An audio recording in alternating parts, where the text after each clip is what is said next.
আমরা ইমাম তাহাবীর আকীদা পড়েছি। আজ আমরা ইনশাআল্লাহ ইবনে আবিল ইজ্জ আল হানাফির ব্যাখ্যাটা পড়ব।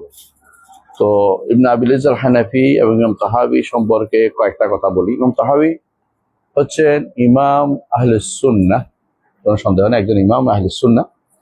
তো এমন একজন ব্যক্তিত্ব যিনি মুহাদ্দিস আবার ফকিহ, একদিকে মুহাদ্দিস একদিকে ফকিহ, দুইটা সাধারণত খুব কমই জমা হয়, তার কাছে দুইটাই জমা ছিল ইমাম। এবং তিনি এবং অনেকটা বলতে পারেন আহকামুল কোরআনের ক্ষেত্রে তার ভালো ভূমিকা আছে। আহকামুল কোরআনের ক্ষেত্রে ইমাম তাহাবী রহমতুল্লাহ আলাইহি, তাহা হলো মিশরের সাইদ বলে, মিশরের সাইদ এলাকা, সেখানকার দিকে সম্পৃক্ত করে তাকে তাহাবী বলা হয়। তিনি জন্ম হয়েছে ইমাম তাহাবীর কত 321, মৃত্যু 321, জন্ম 229। তো তিনি যে সময়টা এসেছেন এই সময়টা হচ্ছে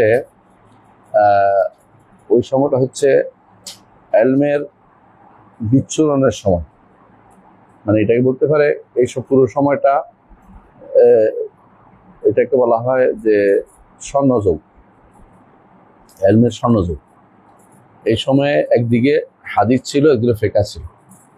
তাফসিরও ইবনে জারীর তাবারী 310-এ মারা গেছে। বলতে পারেন যে ওনার সময়টা তাফসিরের দিক থেকে, ফিকহের দিক থেকে, হাদিসের দিক থেকে, সর্বদিক থেকে একটা সেরা যুগ ছিল। তিনি তার মামা মুজানি, ইমাম মুজানির কাছে, মুজানির শরহ সুন্নাহ আমরা পড়েছি, তাই না? আপনারা ছিলেন না? আমরা পড়েছি, দেখে নেবেন।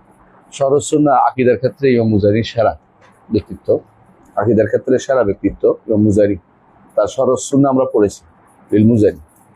তো ইমাম মুজানি রহমতুল্লাহ আলাইহি এর ভাগিনা ছিলেন। তো উনি একবার বলেছিলেন যে শপথ, তুমি কোনো সফল হইবে না বিভিন্ন প্রশ্ন করার কারণে। তো পরে আল্লাহ তাআলা ওনাকে সফল করেছেন। তিনি ফিকহের ক্ষেত্রেও অবদান রেখেছেন।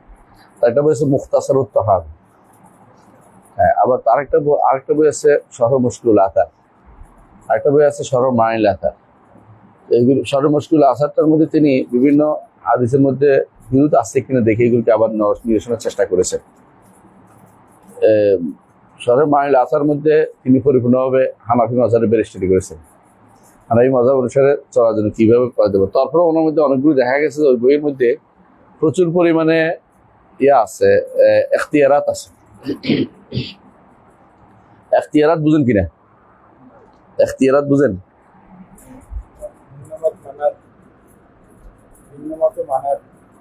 না, এখতিয়ারাত হলো যে তিনি মাযহাবের ভিতরেই একটা মত এখতিয়ার করার মতো ক্ষমতা রাখে। যেমন কোনোটা আবু ইউসুফের মত আছে, মুহাম্মদুল মাজহাব, কোনোটা ইমাম আবু হানিফার মত আছে, কোনোটাতে তিনি এটা প্রাধান্য দিয়েছেন, কোনোটা প্রাধান্য দিয়েছেন। দলিল ভিত্তিক তিনি এগিয়েছেন বেশি। তারপরেও তিনি প্রচুর পরিমাণে মাযহাবের পক্ষেই কথা বলেছেন, তাওয়াসসুফ করেছেন। এই দিকটা ওনার আছে। তখনকার সময়ের পরিবেশের কারণে এটা হচ্ছে হয়তো। তারপরেও ইমাম তিনি, কোনো সন্দেহ নেই ইমাম, এবং তার অনেক অবদান আছে, উলুমুল হাদিসেও অনেক অবদান আছে। ইবনে হাজার রহমতুল্লাহ আলাইহি যখন লেখেন ইতহাফুল মাহারা, সেখানে তিনি ইমাম তাহাবীর থেকে হাদিসগুলিও উল্লেখ করেছেন। এর অর্থ হচ্ছে যে ইমাম তাহাবী রহমতুল্লাহ আলাইহি মুহাদ্দিসদের অন্তর্ভুক্ত। তো তিনি এই ভূমিকাটা, ছোট্ট আকীদার ভূমিকা যে লিখেছেন, হ্যাঁ, এটা তিনি লিখেছেন। এটার মধ্যে পরবর্তীতে অনেকেই অনেক দিকে টেনে নিয়ে গেছে, আমরা এটা কত বড় বলেছি। তো এটা একটা সুন্দর ব্যাখ্যা যিনি করেছেন তিনি হচ্ছেন ইমাম ইবনে আবিল ইজ্জ আল হানাফি রহমতুল্লাহ আলাইহি। ইমাম ইবনে আবিল ইজ্জ আল হানাফি রহমতুল্লাহ আলাইহি তার জন্ম হচ্ছে 731-এ আর মৃত্যু হচ্ছে 792। এই সময়টার মধ্যে এটা ইবনে তাইমিয়া রহমতুল্লাহ আলাইহির অব্যবহিত পরে। ইবনে তাইমিয়া 728-এ মারা গেলেন। এখন তার ছাত্ররা জীবিত ছিল, অনেকেই জীবিত ছিল। ছাত্রদের মধ্যে আছে ইবনে কাসির। তার এই ওনার ওস্তাদদের মধ্যে ধরা হয়, ওনাকে ইবনে কাসিরকে ওনার ওস্তাদদের মধ্যে গণ্য করা হয়। এই সময়ে ইবনে কাসির ছাড়াও আরো যারা জীবিত ছিলেন, ইবনে কাসির তো মারা গেছে 774, তাহলে বিশাল সময় তিনি পেয়েছেন, 31 থেকে 74, প্রায় 40 বছর বা বেশি। তো আর ইবনুল কাইয়িম 751, মিজদি 742, জাহাবি 748। তো উনি সবারই মুআসারা করছেন, তার থেকে নিছেন প্রমাণিত হয়নি। আবার ইবনে তাইমিয়ার আর সাথে ইবনে মুফলিহ, সাহেবুল ফুরুক ইবনে মুফলিহ, তিনি 764-তে মারা গেছেন। তো এই দেখা যাচ্ছে যে ইবনে তাইমিয়ার ছাত্ররা তার ওস্তাদের অন্তর্ভুক্ত। সেই হিসাবে তিনি যেহেতু ইবনে আবিল ইজ, তিনি যেহেতু দেমাশকি ছিলেন, দেমাশকের, হ্যাঁ, সেহেতু তার ওস্তাদরা, যেহেতু ইবনে তাইমিয়া দেমাশকি ছিলেন, অবশ্যই তার ওস্তাদের দ্বারা প্রভাবিত ছিলেন তিনি, মানে ইবনে তাইমিয়ার ছাত্রের দ্বারা প্রভাবিত ছিলেন, এটা বোঝাই যাচ্ছে। মানে বেহাসুল বিয়া, পরিবেশের কারণে তিনি তার দ্বারা প্রভাবিত ছিলেন। তো তাকে দেমাশকের কাজী হিসেবে নিয়োগ দেওয়া হয়েছে 776 কাজী হিসেবে নিয়োগ দেওয়া হয়েছে। তারপরে তাকে দেওয়া হয়েছে মিশরেরও কাজা দায়িত্ব নিয়েছে, কিন্তু তারপরে তিনি মাপসে তার থেকে আলাদা হয়ে আমি পদ ত্যাগ করছেন, মানে তিনি এই পদ চালাতে রাজি হননি। তো ইবনে আবিল ইজ আল হানাফি রাহমাতুল্লাহ আলাইহি একটা বই লিখেছেন, আত-তানবীহ আলা মুশকিলাতিল হিদায়াহ। হেদায়াহ মারগিনানি জানেন, ওনার যে হেদায়ার উপরে যে কোরআন সহিহ সুন্নাহর বাইরে কথাবার্তা আছে, এগুলোতে তিনি রদ করেছেন দলিল দিয়ে, মাযহাবের হইও। তো এই বইটা আপনি দেখছেন ওখানে আমাদের ওই লাইব্রেরিতে আছে, এখানে নাই, হয়তো ওখানে পাওয়া যায়নি, তো ওখানে আছে আত-তানবীহ আলা মুশকিলাতিল হিদায়াহ বইটা। আমাদের আব্দুল্লাহ জাহাঙ্গীর রহমতুল্লাহ আলাইহি ওখানে লাইব্রেরি আছে আমাদের, আর ওখানে আছে, আকিদা লাইব্রেরিতে আছে। বইটা খুবই ভালো, আমি সৌদি আরব থেকে নিয়ে আসছি, এটা এই জন্য যে এটা খুবই কাজে লাগবে আপনাদের। আত-তানবীহ আলা মুশকিলাতিল হিদায়াহ, এটা পড়লে আপনি বুঝতে পারবেন একজন হানাফি মাযহাবের ইমাম হয়েও কিভাবে ইবনে আবিল ইজ আল হানাফি অনেকটা ইমাম, কিভাবে তিনি ইনসাফ বজায় রেখেছেন। আরেকটা বই আছে তার, সেটা হচ্ছে আল ইত্তিবা। এইটার মধ্যে তিনি তাকলিদের বাদ দিয়ে ইত্তিবা করতে বলেছেন।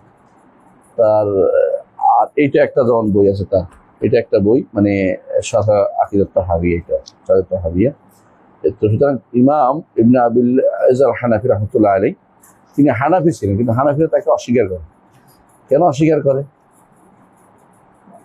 তিনি শুধু হানাফি, সাধারণ হানাফি নয়, উনি হানাফিদের বিচারকও ছিলেন।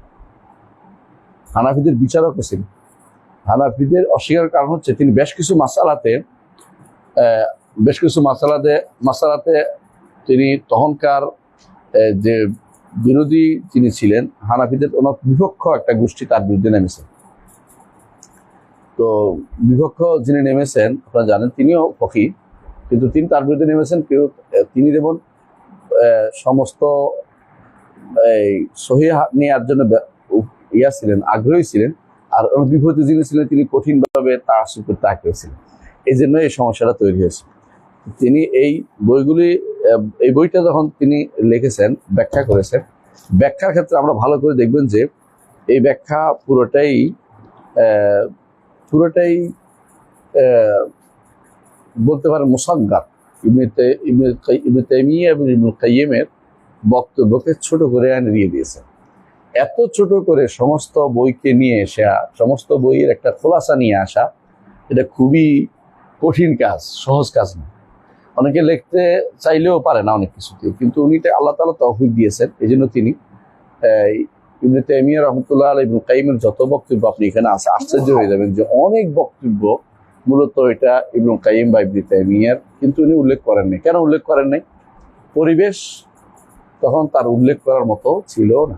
কারণ আপনারা জানেন যে ইবনে তাইমিয়া জেলে মারা গেছে, ইবনুল কাইয়িমও জেলে ছিলেন, অন্যরাও। তাহলে বোঝা গেল যে এই পরিবেশ তার কথা শোনা যেত না। তখনকার সময় জয় জয়কার ছিল ইয়াদের আশারি মাতৃদের, আর তারা ইবনে তাইমিয়ার বিরুদ্ধে খেপা ছিল খুবই। তো এই জন্য তাদের নাম তিনি উল্লেখ করেন নাই। পুরোটার মধ্যেই যে সমস্ত বক্তব্য আসছে, আপনি যদি খোঁজেন প্রায় পাবেন যে বেশি বক্তব্যই ইবনে তাইমিয়ার বা ইবনুল কাইয়িম, 90%। দুইজনে। তো উনি এখতিয়ার করাটা একটা বিশাল ব্যাপার, কারণ ইবনে তাইমিয়ার বই তো কম না, সবগুলি থেকে ব্যাখ্যা করার জন্য এখতিয়ার করতে পেরেছেন, ঠিকই পয়েন্ট আকারে সংক্ষেপ করে, এটা একটা বিশাল যোগ্যতা। এটাই মূলত যদি অন্য সময় হইতো, মানে কথার কথা, যদি ডিগ্রি দেওয়ার সিস্টেম হতো তো ওনাকে কয়েকটা পিএইচডি ডিগ্রি দেওয়া হতো, যে এটা বিশাল কাজ করে যেতেন। কারণ এটা তো সমস্ত বইকে যেন অনেকটাই তিনি চর্বিত চরণ বানাই ফেলছে, পুরোটাই এত করেছেন। আপনি এই জন্য দেখবেন অনেক জায়গাতে তার এই এটা এই বাড়া যেটাকে বলে, এই কাজের বাড়া ধরা পড়ছে, যে অনেক গুরুত্বপূর্ণ কাজ যেটা অন্যরা সহজে এটা করতে সম্ভব হয়নি। বুঝলেও তার জ্ঞানের বহর অনেক বেশি ছিল। মনে রাখবেন, বলে না সহজ করতে বলতে আমায়, সহজ করে লিখতে আমায় বলা যায়, তাই না? সহজ করে বলা যায় না সহজে। তো এটা সহজে, এই তো তো এটা হলো মানে আপনি এতগুলি থেকে মূল তথ্যটা এনে ব্যাখ্যা যে করবেন, যদি আপনি এটাকে পুরোটা আয়ত্ত না করেন আপনি এটা ব্যাখ্যা করতে পারবেন না। এটাই ব্যাপার। সুন্দর ব্যাখ্যা করতে হলে আপনাকে আগে বিষয়টা আয়ত্ত করতে হবে। তো উনি বিষয়টা এত সুন্দর আয়ত্ত করেছেন যে পরবর্তী যারাই এসেছে এটা তারা কি করেছে, সমর্থন করেছে যে এটা একটা ভালো কাজ হয়েছে, এটা একটা ভালো কাজ হয়েছে। বিশেষ করে যারাই এই ফিল্ডে সহি আকীদা ও মানহাজ চলেছে তারা এটা দেখেছে।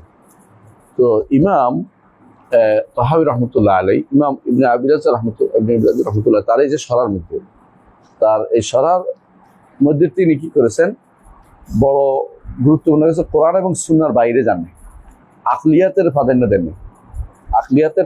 দেন নাই।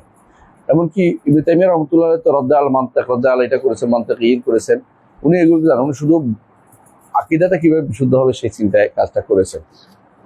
এটা তো তিনি ইবনে তাইমিয়া রহমতুল্লাহ, ইমাম তাহাবী রহমতুল্লাহ যে পদ্ধতি চলেছেন সেই পদ্ধতি অনুসারে এটা কি করেছেন, তিনি ব্যাখ্যা করেছেন।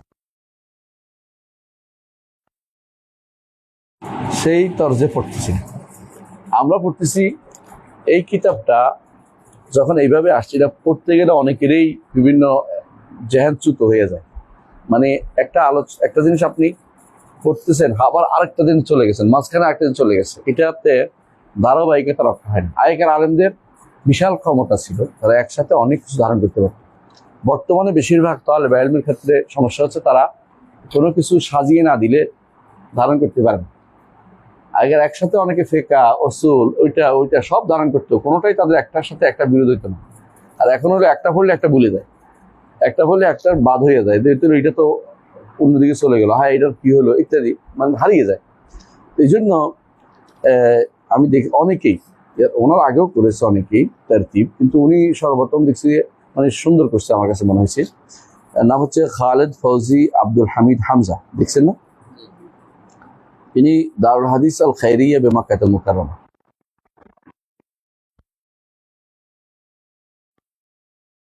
দিকে মক্কার হারামের পূর্ব দিকে, হারাম থেকে ওয়াকিং ডিস্টেন্সে ছিল।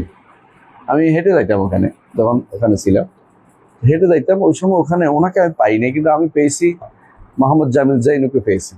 জামিল জাইন উনি খুব ভালো ছিলেন। ওনার ছেলেটাকে এখনো দেখি যে পাশে এখানে বসে, তিনি বিশেষ করে ইয়াতে বসে, সফওয়াত টাওয়ারের নিচে বসে। কিন্তু জামিল জাইনকে আমি পাইছি, খুব ভালো মানুষ ছিলেন, সিরিয়ান মানুষ ছিলেন। তো ইনি সিরিয়ান ছিলেন না, ইনি সম্ভবত মিশরি, আমার ঠিক মনে নেই, মিশরি ছিলেন। তো ওনাকে আমি পাইনি, কিন্তু আমি ওখানে গেছিলাম দেখা করতে। দারুল হাদিস আল খায়রিয়া, এটা আরেক নাম দারুল হাদিস ফায়েজিয়া একটা অংশ আছে। এটা হলো খায়রিয়া, মানে হচ্ছে এটা যে এটা সরকারি তত্ত্বাবধানের সঙ্গে, মানে এটাকে সরকারি অনুসরণ করতো না, তারা সরকারি সিলেবাস করতো। তো তিনি এটাকে সাজিয়েছেন তার ছাত্রদের পড়ানোর জন্য, বুঝছেন তো? তো এটা বিশেষভাবে পড়াতেন। তো এই জন্য এটা উনি সাজিয়ে নিয়েছেন, এবং শুধু এমন সুন্দর সাজাইছেন যে মানে বলতে পারেন যে বইটারে খেয়ে ফেলছে, মানে খাওয়ার মতো খাইছে, এত সুন্দর করে। মাবাহেজ কি ছিল, কোনটা কি মাবাজ ছিল, পুরো ভাগ করে ফেলছে। কয়টা আয়াত আসছে, কয়টা হাদিস আসছে, এটা ভাগ করে ফেলছে। এটার ভিতরে কোন জায়গায় কোন আয়াতটা আসছে, এটা যেন এইটা পুরো প্রথম অংশটা পুরোটা, এটা বলতে পারেন পুরোটাই এটার উপরে ভাগ তিনি তারতিব দিয়েছেন। পুরোটা একেবারে শুরু থেকে কত পৃষ্ঠা পর্যন্ত দেখবেন এই তারতিব, 103 পৃষ্ঠা পর্যন্ত। 103 পৃষ্ঠা পর্যন্ত এই তারতিবের উপরে তিনি লিখেছেন। কিসের উপরে তারতিবটা দিয়েছেন? এই তারতিবটা যেটা ইয়াতে নাই, ইবনে আবিল ইজ্জাল ইমাম তাহাবী যে তারতিবে লেখেন নাই, ইমাম তাহাবী লিখে গেছেন তার মতো করে। তারতিবটা খুবই জটিল ছিল, মানে সব কোনো তারতিব আসে না। আকীদার যে কোনো বইয়ের তারতিব হওয়া দরকার কিসের উপরে? হাদিসে জিবরিলের উপরে। আকীদার যে কোনো বইয়ের তারতিব হওয়া দরকার হাদিসে জিবরিলের উপরে। হাদিস জিবরিলের প্রথম অংশ, আখবিরনি মাল ঈমান ক্বালা আন তু'মিনা বিল্লাহি ওয়া মালাইকাতিহি ওয়া কুতুবিহি ওয়া রুসুলিহি ওয়াল ইয়াউমিল আখির ওয়াল কদরি খাইরিহি ওয়া শাররিহি। এইটার ভিতরে থাকা উচিত। আকীদা মানেই তো এগুলি, এর বাইরে তো আর কিছু না। তো এখানে তু'মিনা বিল্লাহি পরে যদি রাসূল চলে আসে, এরপরে মালাইকা আসে, তাহলে বোঝা গেল এটা একটা জটিল তারতিব। এটাকে আমরা দোষ দিচ্ছি না, তাহলে তাদের ইলমের এরকমই ছিল বিশাল। বর্তমান যে তারতিবের সিস্টেম, এটা তখন পরিচিত ছিল না। তো এই জন্য তারা যেভাবে লিখে গেছেন, কিন্তু উনি এসে এটাকে শেখ খালেদ এসে এটাকে তারতিব দিয়েছেন আলা নাসাকে হাদিস জিবরিল আন তু'মিনা বিল্লাহি ওয়া মালাইকাতিহি ওয়া কুতুবিহি ওয়া রুসুলিহি। তো তিনি 2 খণ্ডে করেছেন, এটা 3 খণ্ড কিন্তু মূলত। এই 2 খণ্ড তিনি করেছেন। প্রথম খণ্ডে নিয়েছেন আন তু'মিনা বিল্লাহি, আর দ্বিতীয় খণ্ডে নিয়েছেন মালাইকাতিহি ওয়া কুতুবিহি ওয়া রুসুলিহি ওয়াল ইয়াউমিল আখির ওয়াল কদরি খাইরিহি ওয়া শাররিহি। আর 3 নম্বর খণ্ডটা পুরোটাই মূলত প্রশ্ন উত্তরে সাজাইছেন। 3 নম্বর খণ্ডটা পুরোটাই প্রশ্ন, কিভাবে এটা বুঝবে, কিভাবে এটা তারতিব ও আরেকটা তারতিব বুঝবে, ওটা দিচ্ছেন যারা দারুল হাদিস ফাইজিয়ে পড়তো বা খাইরিয়ে পড়তো, ছাত্ররা এর দ্বারা প্রশ্নের সময় কি করবে, পড়ার সময় কি করবে, এটা একটা গাইডলাইনের মতো দিয়েছেন 3 নম্বর খণ্ডটা। ওটা আমার কাছে আছে বাসায়, নিজের কাছে। এটা এখানে আসে না সাধারণত খুব একটা। আমি যখন কিনছি 3 ঘন্টা একসাথে কিনছি।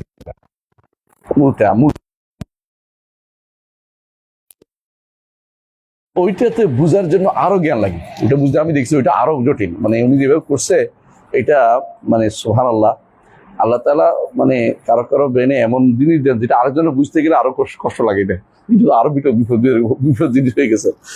যাক, আল্লাহ কুল হাল, তিনি আমাদের দরকার হচ্ছে প্রশ্নোত্তর অংশ না, আমার দরকার হচ্ছে আকীদার মৌলিক অংশটা।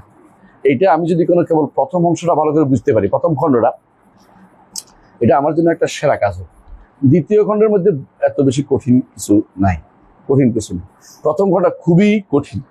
তো কঠিন হওয়ার কারণে ইবনে আবিল ইজ্জাল হানাফি রাহমাতুল্লাহ আলাইহি যেহেতু এটাকে সাজান না, এমনি ব্যাখ্যা করে গেছেন, উনি এটাকে আবার সাজাইছেন। কেমনে সাজাইছেন বললাম না, ঈমান বিল্লাহর সাথে সঙ্গে একসাথে আনছেন। তো আনার সময় উনি একটা ভালো কাজ করেছেন। যেটা হচ্ছে উনি কোনো বক্তব্য নিজের থেকে যোগ করেন না। ইনি ইবনে আবিল ইজ্জাল হানাফির বক্তব্যটা দিয়েই ব্যাখ্যা করেছেন। কোথাও তিনি ছোট্ট করে বলছেন যে এটা সংক্ষেপে এটা, এরপর ইবনে আবিল ইজ্জাল হানাফির কোথায় কি শব্দ আছে ওখান থেকে আইনা সারাটার মধ্যে পড়লে শুধু আপনি বলতে পারবেন, কারণ বিশাল বই, যে এটার ব্যাখ্যা অন্যখানে আছে। ওইটা যদি এখানে না আনেন তো অন্যখানে গেলে খাপছাড়া মনে হবে আপনার কাছে। এই জন্য তিনি ওখান থেকে একটা অংশ নিয়ে এসে একখান থেকে আনছে, আরেকখান থেকে নিয়ে আসছেন, কোথান থেকে ওইটাও উনি উল্লেখ করেছেন যেটা অমুকখানে ছিল, এত পৃষ্ঠা থেকে আনছে। তো ওই পৃষ্ঠাটা হিসাব করছেন কার হিসাবে? যেটা ছাপা হয়েছে আব্দুল্লাহ তুর্কি তাহকিকে। কারণ এই বইটা বেশ কয়েক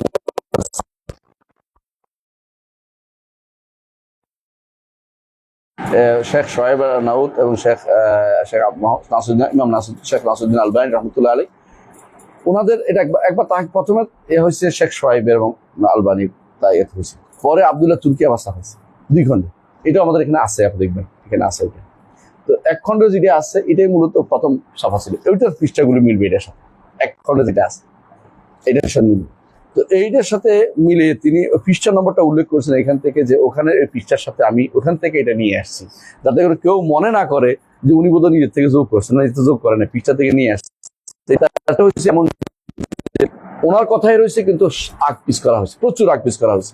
এজন্য হয়তো দেখবেন যে হয়তো না, বাস্তবতা হচ্ছে এটা ইমাম তাহাবী রহমতুল্লাহ আলাইহি খুব পরে বলেছেন আন তু'মিনা বিল্লাহি ওয়া মালাইকাতিহি ওয়া কুতুবিহি, এটা বলেছেন। উনি এটাকে টেনে এনে সামনে আসছেন। ঈমানের আলোচনা পরে করেছেন, উনি তাওহীদের আলোচনা আগে করেছেন, কিন্তু ইনি ঈমানের আগে না, আপনি আগে আলোচনা নিয়ে আসছেন, তাওহীদের আলোচনা ঈমানের ভিতরে আনছেন। তো এটা কেন? এটাই হচ্ছে মূলত এই আকীদা বুঝার সূত্র। আকীদা তো মূলত ঈমান, ইমানের একটা অংশ হচ্ছে তাওহীদ। ইমানের একটা অংশ হচ্ছে তাওহীদ। এখন আপনি তাওহীদ দিয়ে শুরু করলে পরে ইমান পড়লে এটা আসলে উল্টো হয়। অনেকে জিনিসটা বুঝতে চায়। আগে আপনাকে শুরু করতে হবে ইমান, ইমান বিল্লাহ, এটা হচ্ছে তাওহীদ। ইমান বিল্লাহ হচ্ছে তাওহীদ। তো আপনি ইমান বিল্লাহ যদি আলোচনা না করে পরে যদি ইমান বিল্লাহ আলোচনা করেন তো তাওহীদ কিসের আলোচনা এটা? এই জন্য ওনার এটাকে সুন্দরভাবে উনি নিয়ে আসছেন। তো আমরা এই পদ্ধতিতে উনি যেভাবে আনছেন সেটা তার টিপটা দেখেন সুন্দর করে। আপনার 105 নম্বর পৃষ্ঠা দেখেন, আপনি পড়ছেন এটা। তিনি কি করছেন, প্রথমেই আকীদার বিষয়টা নিয়ে আসছেন, তাই না? এবং মানহাজটা কি হবে, এই মানে কোন মানহাজে চললে সহিহ আকীদা পাবি আনছে। তারপর মাবাহিসুল ঈমান আনছে, দেখছেন? মাবাহিসুল ঈমানের ভিতরে গিয়ে ইমান বিল্লাহ, ইমান বিল্লাহর ভিতরে আনছে তাওহীদুর রুবুবিয়্যাহ, তাওহীদুল উলুহিয়্যাহ, তাওহীদুল আসমা ওয়াস সিফাত, দেখছেন? এরপরে ইমান বিল মালাইকা, যেখানে ইমান বিল মালাইকা আসার আগ পর্যন্ত যে অংশটুকু আছে এগুলি দিয়েই এক খণ্ড হয়ে গেছে। দ্বিতীয় খণ্ড ইমান বিল মালাইকা, ইমান বিল কুতুব, ইমান বিল রাসূল, ইমান বিল কাদার, ইয়াউমুল আখির, ইমান বিল কাদার দিয়া এবং শেষ করেছেন। তো বোঝা গেল প্রথমেই তিনি যেই পদ্ধতি অবলম্বন, এটা আসলে প্রশংসার যোগ্য একটা পদ্ধতি যে এই ওনার বক্তব্য দিয়ে এটা তাহকিকটা করেছে। প্রথম খণ্ডের মধ্যে শুধুমাত্র ইমান বিল্লাহ, আর পরেরগুলির মধ্যে ইমান বিল মালাইকা ওয়াল কুতুব ওয়ার রাসূল সবগুলি। ইমান বিল্লাহটা শুদ্ধ হওয়াটাই বেশি জরুরি। কেন? ইমান বিল্লাহটার পরে যেগুলি আছে সেগুলি সবাই মানে ইমান বিল্লাহটার সমস্যা সবার কাছে, আর তাকদিরের মাসলার সমস্যা। এই যে তাকদিরটাকে উনি হাইলাইট করেছেন, বেশি আলোচনা করেছেন লম্বা করে। এটা আমরা পড়বো ইনশাল্লাহ। আমরা সব চেষ্টা করবো যতটুকু আল্লাহ সুযোগ দেয় পুরোটাই পড়ে ফেলতে চেষ্টা করবো ইনশাল্লাহ। তো সেই হিসাবে আমরা আসেন, আমরা মুকাদ্দামাতুশ শারেহটা পড়বো। শরহের যে মুকাদ্দমা করছেন সেখান থেকে শারেহের মুকাদ্দমা নিয়ে আসবো আমরা। এই ব্যাখ্যাকারী কার, ইবনে আবিল ইজ্জ আল হানাফি রাহমাতুল্লাহ যে ভূমিকা, সেখান থেকে পড়বো। পড়বেন, কে পড়বেন দেখি?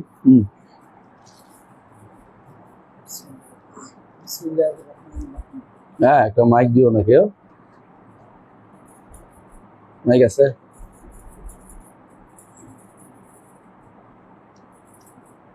মাইক মানে আপনার আওয়াজ হবে না, কিন্তু আমাদের আওয়াজ হবে।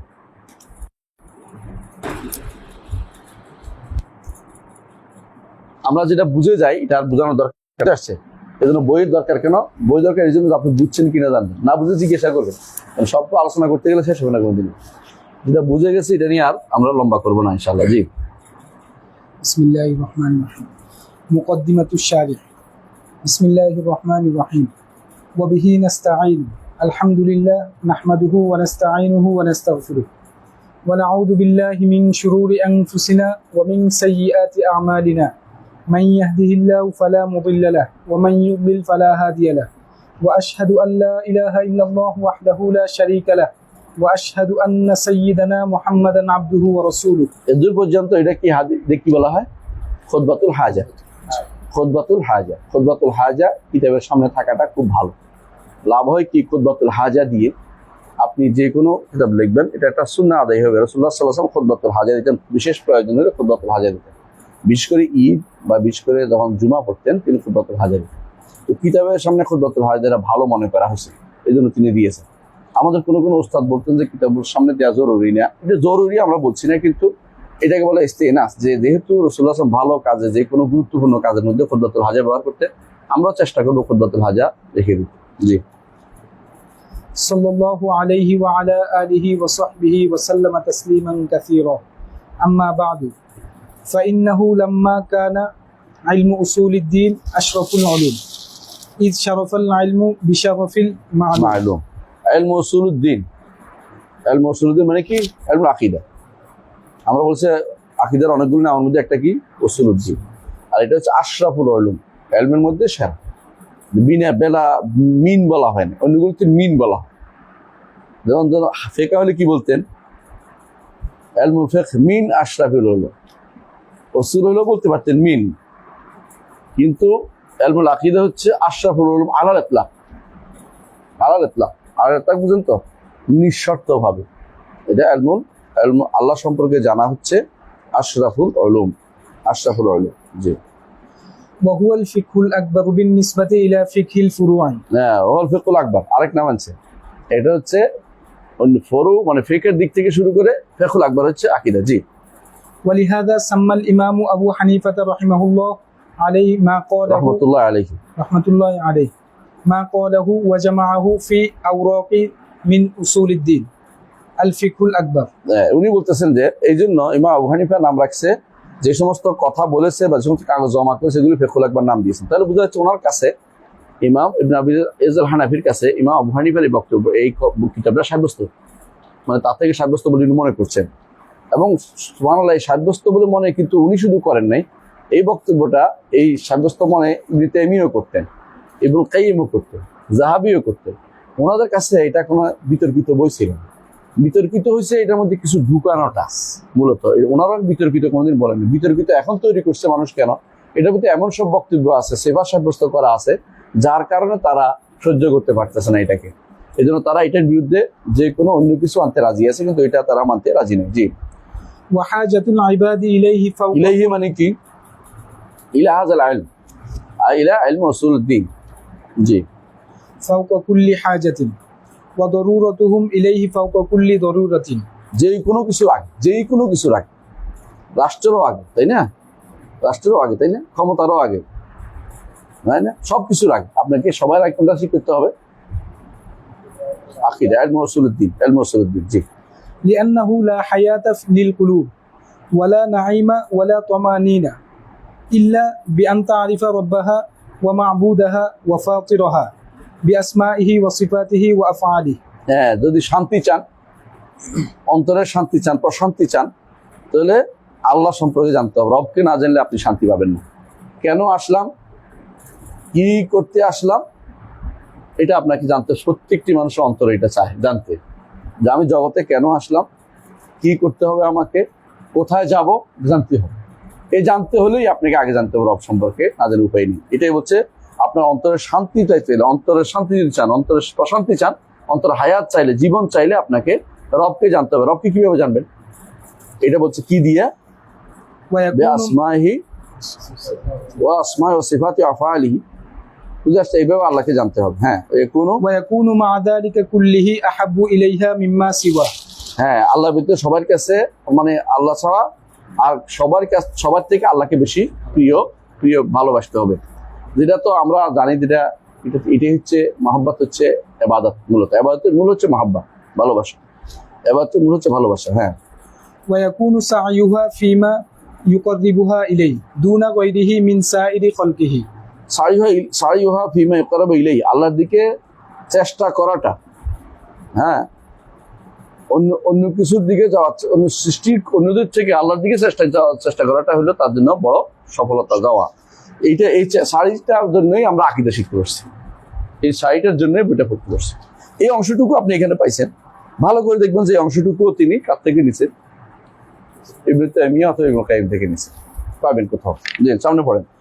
ومن المحال أن تستقل العقول بمعرفة ذلك وإدراكه على التفصيل، فاقتضت رحمة العزيز الرحيم أن بعث الرسل به معرفين وإليه داعين، ولمن أجابهم مبشرين، ولمن خالفهم منذرين، وجعل مفتاح دعوتهم وزبدة رسالتهم معرفة المعبود سبحانه بأسمائه وصفاته وأفعاله. তাই বলছে যে আকল কোনোদিনই আল্লাহকে সরাসরি কোনোভাবেই পরিপূর্ণভাবে ইদরাক করতে পারে না, বুঝতে পারে না, চিনতে পারে না। মারিফাত হাসিল হয় না, শুধু বিবেক দিয়ে কখনো আল্লাহর মারিফাত হাসিল হবে না। এই জন্য আল্লাহর রহমত হয়েছে যে তিনি কি করেছেন, রাসূলদের প্রেরণ করেছেন। তাকে তিনি, রাসূলরা কি করবে, মুআররিফিন, পরিচয় করিয়ে দিবে, এটার দিকে আহ্বান করবে। যারা এই আহ্বানের সাড়া দিবে তাদেরকে সুসংবাদ দিবে, যারা এই আহ্বানের বিরোধিতা করবে তাদেরকে ভীতি প্রদর্শন করাবে। এবং এই জন্য তাদের রাসূলরাও তাদের দাওয়াতের চাবিকাঠি করেছে কিসের দিকে দাওয়াত দেয়া? মারিফাতুল মাবুদি সুবহানাহু বিআসমাই ওয়া সিফাতি আফআল। আবার আসমা সিফাত আফআল কেন পড়তে হবে? আবার দ্বিতীয় একটা গুরুত্ব এনে উল্লেখ করেছেন যে রাসূলরাও এটাকে তারা সবার আগে স্থান দিয়েছে যে রবকে কিভাবে চিনা যাবে, তার নাম দিয়ে, গুণ দিয়ে এবং কর্ম দিয়ে কিভাবে চিনতে পারবে। হ্যাঁ, إذ على هذه المعرفة تبنى مطالب الرسالة كلها من أولها إلى آخرها. এই পরিচয়ের সাথে সম্পৃক্ত হবে রিসালাত মানা, যে আল্লাহকে জানছে, সে আল্লাহর দেয়া রেসালাতকে মানবে। যে আল্লাহকে মানতে পারছে, চিনতে পারছে, আল্লাহর সত্তা, নাম, গুণ, কর্ম সব জানতে পারছে, অধিকার, তাহলে সে ব্যক্তি অবশ্যই তার অধিকার আদায় করবে। সেটা হলো রেসালাত, সেটা হলো রেসালাত। এই জন্য রেসালাতের পুরোটাই নির্ভরশীল হচ্ছে কিসের উপরে? আল্লাহকে চেনার উপর, আল্লাহকে চেনার উপর। এটাই বলছে ইজ আলা হাযিল মারিফা তুবনা মাতালিবুর রিসালাতি কুল্লিহা মিন আউয়ালি ইলা আখিরিহা, সব পুরোটাই। জি। সুম্মা ইয়াত্তাবিউ যালিকা আসলানি আযীমান। তাহলে প্রথম যে জিনিসটা কি বলা হয়েছে, যে কেন আমি আকীদা পড়ব, কারণ এটা আশরাফুল উলুম। দ্বিতীয় হচ্ছে যে এটার কি কি নাম আছে এগুলো উল্লেখ করা হয়েছে। তৃতীয়ত এটার প্রয়োজন কি, প্রয়োজন হচ্ছে সমস্ত কিছুর চেয়ে এটা প্রয়োজন সবচেয়ে বেশি। আর এরপরে এটা অন্তরের প্রশান্তি। এরপর এটা রিসালা, এটা আকল দিয়ে পাওয়া যায় না, রসুলদের আনতে হয়। এরপর রসুলরা এটা নিয়েই দাওয়াত শুরু করেছেন, মিফতাহুদ দাওয়া, এবং এটার উপরে নির্ভর করে রিসালাত মানা। এটা যদি না হয় রিসালাত মানতে পারে না। এই জন্য মানুষ আল্লাহ সম্পর্কে যদি ভালো করে জানে তাহলে তারা কোনদিন শিরিক করতে পারে না। যারাই আল্লাহ সম্পর্কে কম জানে তারাই শিরকে কুফরিতে লিপ্ত হয়ে যায়। জি। এরপর বলছেন যে দুইটা জিনিস জানতে হবে। তো আল্লাহ সম্পর্কে আপনার জানা দরকার। তো কিভাবে আল্লাহকে আপনি জানবেন এসব বলবে আপনাকে এখন। জি।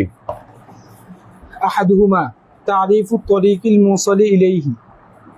আল্লাহর দিকে যেতে হলে কি লাগবে? এই পথটা জানতে হবে, যে পথটা আল্লাহর দিকে পৌঁছাই দিবে। এটাই তো। তাহলে আপনি যেতে পথে ওই পথটা চিনবেন। আর পথটা কি? শরিয়া। পথটা হচ্ছে শরিয়া। জি। ওয়াহিয়া শরিয়াতুহুল মুতাদাম্মিনাতু লিআমরিহি ওয়া নাহইহি। তাহলে আপনি চিনবেন আল্লাহর দিকে। আল্লাহকে তো আপনি এই যখন আপনি এতগুলো বুঝছেন, তাহলে আল্লাহর দিকে যাওয়ার পথ ছাড়া আপনি আর কোনোদিন অন্য চিন্তা করবেন। আল্লাহ যাইতে হলেই শরিয়া দিতে হবে আপনাকে। অথচ এই শরিয়া হচ্ছে সবচেয়ে অবহেলিত একটা অংশ পুরো বাংলাদেশের মধ্যে। পুরো বাংলাদেশের মধ্যে আপনি বেরলভী বলেন, কওমি বলেন, কেউ শরিয়া নিয়ে টেনশন করতেছে না। শরিয়া কোনো ডিপার্টমেন্ট অনুষদও করে না, তারা এই চিন্তাও করে না। তাদের কাছে সবগুলি হচ্ছে কি, সবগুলি হচ্ছে দুনিয়ার সব পড়াবে, হাদিস পড়াবে, মুহাদ্দিস বানাবে। কিন্তু এমন মুহাদ্দিস বানাইছে যে মুহাদ্দিস আল্লাহ সম্পর্কে কিছু জানে না। কিন্তু শরিয়া সম্পর্কে তারা অনভিজ্ঞ। শরিয়া নষ্ট হয়ে যাচ্ছে, তাদের মাথা ব্যথা নাই কোথাও। আল্লাহ শরীয়ত যে নষ্ট হচ্ছে, মাথা ব্যথা নেই। আমি দেখলাম সুবহানাল্লাহ, কালকে আমি এখানে একটু মন্তব্য করেছি, একজন পড়তেও দিলাম। মন্তব্যটা কি করেছি, লিখতেছে যে সিলেটে ডিসি আসছে, তিনি এমন এক কাজ করে গেছেন, আর কেউ শাহজালালের মাজারের টাকা মারতে পারবে না। বুঝছেন তো? তাদের চিন্তা হলো মাজারের টাকা যেন অন্য জায়গায় ব্যয় না হয়। এর উপরে সবাই মন্তব্য একটাই, যে স্বচ্ছতা আসা দরকার, টাকাটা যেন ভালো কাজে ব্যবহৃত হয়, টাকাটা যেন এই মানবতার সেবায় ব্যবহৃত হয়, টাকাটা যেন এই হয়, কেউ যেন আবার দ্বিতীয় না করে, আগে টাকা কোথায় গেছে খবর নিতে হবে। একজন মানুষ পাইলাম না এটা লিখলো এত মন্তব্যের ভিতরে যে এটা তো শিরকি টাকা, এটা তো নেওয়া যায় না, এটা তো নেওয়া বন্ধ করা উচিত। কথা কি বুঝছেন? মানে ওই মাথায় কারো চিন্তা নেই। এত হুজুর বাংলাদেশে আছে, এটা চিন্তা করলো না কেন? তো আমি বাধ্য হয়ে লিখলাম, তো এই টাকা তো শিরকি টাকা, এই টাকা তো বন্ধ করা উচিত, চারপাশে বেড়া দিয়ে বন্ধ করে দেওয়া, ইটগুলি খুলে ফেলা উচিত, ইটগুলি খুলে ফেলা উচিত, তাই না? সাতটা খুলে ফেলা উচিত, ইটগুলি খুলে ফেলা উচিত, দূর দিয়ে বেড়া দিয়ে দেওয়া উচিত, যাতে করে কেউ ঢুকতে না পারে, এখানে বন্ধ করে দেওয়া উচিত। কারণ এটা শিরকের আখড়া বন্ধ করাটা সদ্দনে জারায়, শরীয়তের নির্দেশনা। সদ্দু জারায় হচ্ছে শিরকের আখড়া বন্ধ করে দেয়। যদি কোনো সন্দেহ নেই যে শিরকের আখড়া, যে কেউ শাহজালাল মাজার যাচ্ছে শিরকি নিয়তে যাচ্ছে, কোনো নতুন কোনো নিয়ত নাই। কারণ কবর জিয়ারতের আরো নিয়ত থাকতে পারে, কবর জিয়ারত অন্য জায়গায় করতে পারে। এখানে করার অর্থ হচ্ছে কিছু পাওয়ার আশায় শিরক, কোনো সন্দেহ নেই।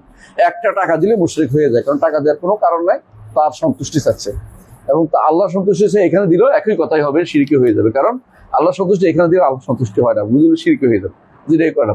তো এই জন্য এই কথাটা কেউ কেন বললো না, তো আমি এটাই লিখলাম যে এটা বলা দরকার, এই জন্য এটা আমি লিখে দিলাম। আমি জানি না এটা কি হয়েছে, কিন্তু আমার কথা হচ্ছে আমার যেটুকু ক্ষমতা আছে একটু করবো, আপনারাও তাই করবেন। যেখানে দেখবেন যে এই জায়গাতে শিরকের যায়, কেউ কথা বলে ওখানে বলবেন, তাতে মানুষের অন্তরের ভিতরে অনেক সময় জেগে উঠবে যে আসলে তো এটা ঠিক না, কিন্তু এটা কেউ জাগছে না। এই যে শত শত বছর ধরে টাকা নিচ্ছে, শত বছর ধরে, কয় বছর থেকে তার হিসাব নেই। শাহজালাল মুজাহিদ ইয়ামানি কত বছর আগে মারা গেছে। ওই টাকা কেন নিচ্ছে, কি জন্য নিচ্ছে, ওখানে কেন নিচ্ছে, বা এখানে বাক্স কেন বসানো হলো, বাক্স কেন পাকা করা হলো, কেন আমাদের জায়গা করা হলো, এই কথাই কি কেউ কোনদিন বলছে? কারণ এটা বলছে না কেন? কারণ তারা মনে করে যে টাকাটা দিছে, উনি সবের আশা দিছে, আর উনিও উপকার হচ্ছে এটা দিয়ে মসজিদ মাদ্রাসা চালাচ্ছে। আপনার কে কইছে এটা দিয়ে মসজিদ মাদ্রাসা চালাচ্ছে? আপনি যদি মসজিদ মাদ্রাসা টাকা যদি না থাকে, শিরকি টাকা চালাবেন না, দরকার রাস্তার ইয়া দিয়ে পড়বেন, হ্যাঁ, এই খেজুর তো না এদেশে কিছু একটা দিয়ে পাতা দিয়ে সন পাতা দিয়ে হলেও আপনার মসজিদ চলবে, কোনো সমস্যা নেই। কিন্তু শিরিক দিয়ে মসজিদ চালানো আপনার জন্য জায়েজ না, এটা আপনাকে বুঝতে হবে জিনিসটা।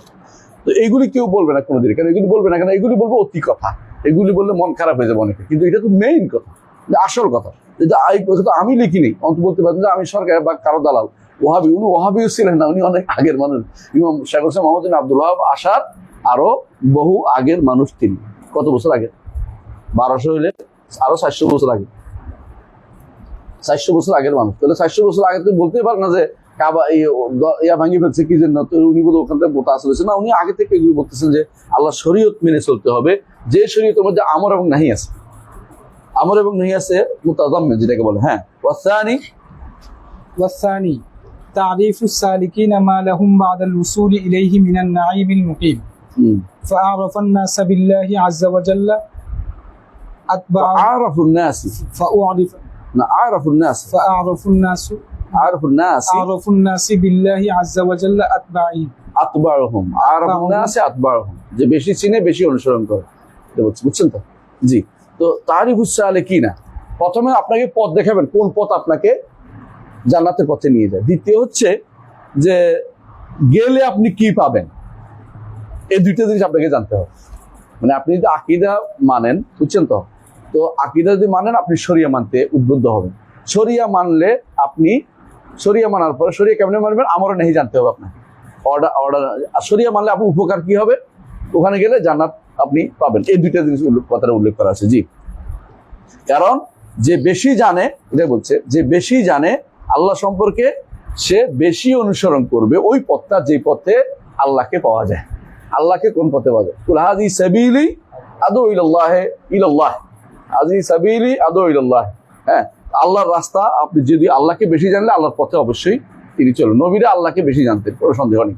তারপর সিদ্দিকরা, তারপরে শহীদরা, তারপরে নেককার বান্দারা আল্লাহকে বেশি জানেন। এখন আল্লাহকে পাওয়ার জন্য আপনি ওই পথের বাইরে অন্য কোনো পথে যেতে পারবেন না। ওই পথের সালেক গুলি কারা, ওদেরকে শিখে নেন, ওদেরকে জেনে নেন, তাহলে আপনি জানতে পারবেন। হ্যাঁ, وأعرفهم بحال السالكين عند القدوم عليه। হ্যাঁ, এবং তারা বেশি জানবে যে যখন তার কাছে যাবে, আল্লাহর কাছে পৌঁছতে পারবে, তাদের কি অবস্থা হবে তারা বেশি জানতে পারবে। মানে কোন পথে চললে আপনি সঠিক পথ পাবেন, আর কোন পথে চললে আপনি ওখানে গেলে কি পাবেন, এটা আপনি বেশি জানতে পারবেন। এই জন্য বলছি দুইটা জিনিস, কোন পথে গেলে আমি জান্নাতে যেতে পারবো, আর কোন জান্নাতে গেলে আমি কি পাবো, এই জিনিসগুলো আমাদের জানা দরকার। এই কথাগুলো ইবনুল কাইয়িমের মূলত, আমি পরে দেখবেন উনি নিজে উল্লেখ করছে। জি, সামনে আগে। ولهذا سمى الله ما أنزله على رسوله روحا। আল্লাহ তাআলা তাহলে কি নাম করেছে, যা রসুল পাকের কাছে নাজিল করেছে, কি নাজিল করেছে? কোরআন এবং সুন্নাহ। নাম দিয়েছে কি? রূহ। রূহ কোথায় বলতেছে? হ্যাঁ, لتوقف الحياة الحقيقة عليه হাকিকিয়াতে, حقيقية عليه। বাস্তব হায়াত, জীবন এর উপরে নির্ভরশীল। বাস্তব জীবন যদি আপনার, বাস্তব জীবন হচ্ছে এই রূহের উপর। এই রূহ না থাকলে মানুষের হাইওয়ানাতের রূহ আছে, ইনুমিল্লাহ কাল আনাম বাল হুম আদাল। কিন্তু সত্যিকার রূহ হচ্ছে যে ব্যক্তি রূহুল ঈমান পেয়েছে। রূহুল ঈমান যার নাই, এই রূহুল ঈমান নিয়ে আসছে কারা? রাসূলরা। এই জন্য বলতেছে লিহাযা সাম্মাল্লাহু আমা আনজালাহু আলা রাসূলি ওয়াহিয়ান, আল্লাহ তাআলা ওহী আকারে তার রাসূলের উপর যা নাযিল করেছে নাম দিয়েছে কি? রূহ। কেন? প্রকৃত জীবন হচ্ছে এটাই, যেটা যেটা যেটা আপনাকে কি করবে, ওই আল্লাহর দিকে নিয়ে যাবে। নূরান, হ্যাঁ, ونورا في الهداية عليه فقال تعالى। এবং আরো নাম দিচ্ছে, নাম দিছে, নূরও নাম দিছে। কারণ হেদায়েতের আলো পেতে হলে আল্লাহ এবং তার রাসূলের বাণীর অনুসরণ আপনাকে করতে হবে। আল্লাহর বাণী এবং রাসূলের বাণী অনুসরণ করতে হবে। এটাই তিনি বলছেন। দলিলটা দেখুন, একবার দুইটা দলিল আনবে, একটাতে নূরের কথা আনবে, একটাতে রূহের কথা আনবে, দুইটা তিনটা দলিল আনবে, দেখবেন। হ্যাঁ, فقال تعالى يلقي الروح من أمره على من يشاء من عباده। এই রূহ মানে কি? ওয়াহী। এই রূহ মানে ওয়াহী, এটা ইজমাই মাসালা। এই রূহ ইউলকি রূহা মিন আমরিহি আলা মান ইয়াশাউ মিন ইবাদিহি। আল্লাহ তাআলা তার নির্দেশে, তার ওয়াহী যেটা আসে, এটা যা তার বান্দাদের মধ্যে যার উপর তিনি ইচ্ছা করেন প্রেরণ করেন। এই জন্য যখন এই আয়াত বলা হলো, তারা বলল কি, লাউলা উনজিলা হাযাল কুরআন আলা রাজুলিন মিনাল কারিয়াতাইন আযীম। আল্লাহ তাআলা কি বলেন? আহুম ইয়াকসিমুনা রাহমাত রাব্বিক, তারা কি রহমত ভাগ, আল্লাহর রহমত তারা ভাগ করার অধিকারী? আমি যাকে ইচ্ছে তাকে রহমত করব।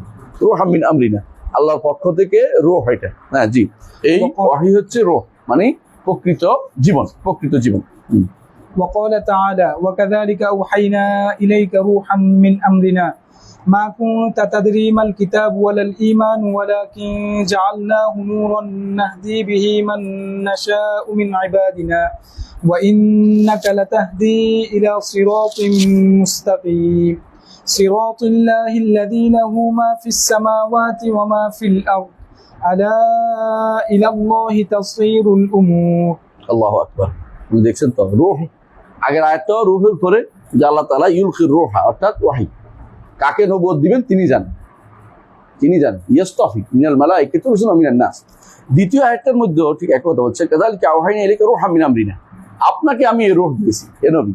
রাসূলুল্লাহ সাল্লাল্লাহু আলাইহি ওয়াসাল্লাম উদ্দেশ্য করে, মা কুনতা তাদরি মাল কিতাব ওয়াল ঈমান, আপনি জানতেন না কিতাব কি জিনিস, ঈমান কি জিনিস, মানে বিস্তারিত জানতেন না। কিন্তু রাসূল কোনদিন শিরক করেন না, এটা আবার বলেন না। মানে আসলে ঈমানের বিস্তারিত নীতি রূহ না আসা পর্যন্ত, ওহী না আসা পর্যন্ত কেউ জানতো না এটা। এই জন্য ওই যুগটা জাহিলিয়াতের যুগ। আল্লাহ তাআলা এরপর বলছেন ওয়ালাকিন জাআলনাহু নূরান, কিন্তু আমরা করেছি ওহীটাকে নূর হিসাবে, যেটা আল্লাহর কাছে রাসূলের কাছে পাঠিয়েছেন নূর, এমন আলো ইয়াহদি বিহি মান ইয়াশা। এই জন্য রাসূল হচ্ছেন হেদায়েতের নূর।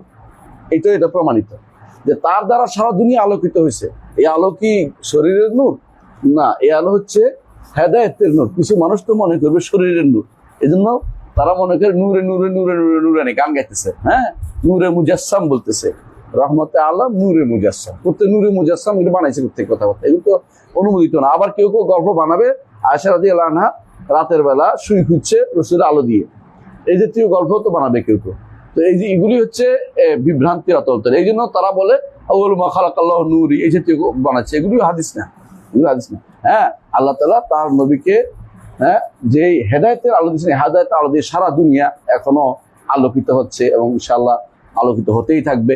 এটা হচ্ছে আল্লাহর পক্ষ থেকে যে ওয়াহি আসছে, এই ওয়াহিটাই হচ্ছে একদিকে রূহ আরেকদিকে নূর, এটাই বলা হয়েছে। জি, ফালা রূহা ইল্লা, আরেকটা জিনিস বলা হয়েছে, একটা জিনিস দেখেন, সিরাতুল মুস্তাকিম, ওয়াইন্নাকা লাতাহদি ইলা সিরাতুল মুস্তাকিম, আপনি সিরাতুল মুস্তাকিমের পথ দেখায় রাসূল, কিন্তু হেদায়েত দেখে আল্লাহ। সিরাতুল মুস্তাকিমের ব্যাখ্যা পর আয়াতে বলছে সিরাতুল্লাহ, সিরাতুল মুস্তাকিম হচ্ছে আল্লাহর পথ, আল্লাযী লাহু মা ফিস সামাওয়াতি ওয়া মা ফিল আরদ, আই মালিকানা যার, আসমান জমিন সবকিছুর মালিকানা তার। আলা ইলাল্লাহি তাসিলুল উমুর। জি, ফালা রূহা ইল্লা ফিমা জাআ বিহি রাসূল ওয়ালা নূর ইল্লা ফিল ইস্তিদাআতি বিহি। হ্যাঁ, তাহলে রাসূল জানিয়ে আসছেন এর বাইরে কোনো রূহ নাই, রাসূল জানিয়ে আসছেন এর বাইরে কোনো রূহ নাই। আর যত রূহ খুঁজেন অন্য জায়গাতে আপনি যদি জীবন খুঁজেন, তো জীবনটা আপনার অন্ধকারে পর্যবসিত হবে। আমাদের নামাজ শুরু হয়ে গেছে না, আর 1 মিনিট। হ্যাঁ, এবং আর রাসূল জানিয়েছেন তার আলো ছাড়া অন্য আলোকিত আপনি আলোকিত হতে পারবেন না। কিন্তু আলোকিত মানুষ বলে রাসূলের নীতির বাইরে আলোকিত মানুষ হতে পারে না, রাসূল হতে পারে না, এটা আপনার মনে রাখতে হবে। ওয়া হুয়া শিফা, এখান থেকে আমরা আগামী ক্লাসে পড়ব।